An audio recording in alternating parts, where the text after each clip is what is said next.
Hi friends, అందరికీ నమస్తే. Welcome to Mahadeva creations. ఎలా ఉన్నారు అందరూ? నేనైతే చాలా బాగున్నాను. అందరూ కూడా బాగున్నారని అనుకుంటున్నాను.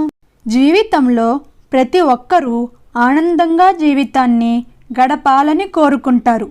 దానికోసం ఎన్నో ప్రయత్నాలను చేస్తూ ఉంటారు. అసలు జీవితం అంటేనే కష్టాలు, సుఖాలు, ఒడిదుడుకులతో నిండి ఉంటుంది. మనం డబ్బుతో జీవితాన్ని ఆనందంగా గడిపినప్పుడు చుట్టాలు, స్నేహితులు అందరూ మన చుట్టూనే ఉంటారు.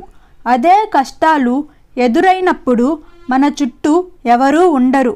అలాంటి సమయంలోనే మనకి ఆప్తులు ఎవరు అనేది అర్థమవుతుంది.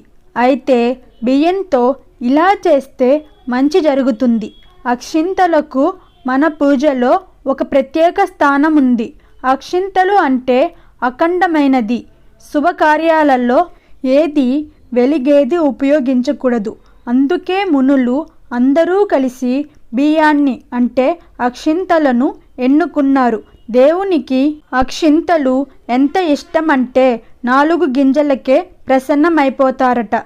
ఒక మంచి శుభముహూర్తాన ఒక ఎర్ర రంగు వస్త్రంలో 21 బియ్యం గింజలు తీసుకొని వాటికి పసుపు కలిపి ఆ బియ్యాన్ని ఆ వస్త్రంలో కట్టి దానిని లక్ష్మీదేవి ముందు ఉంచి ఆ తర్వాత భక్తి శ్రద్ధలతో పూజ చేసి మీ బీరువాలో పెడితే అనుకున్న పనులు జరగటమే కాకుండా అనుకున్నంత ధనలాభం కూడా కలుగుతుంది. అలాగే సోమవారం శివుని దగ్గర 1 కేజీ బియ్యాన్ని పెట్టి పూజ చేసి ఆ బియ్యంలో గుప్పెడు తీసుకొని శివునికి అభిషేకం చేసి మిగిలిన బియ్యాన్ని పేదలకు దానం చేస్తే కూడా కష్టాలు తొలగిపోతాయి.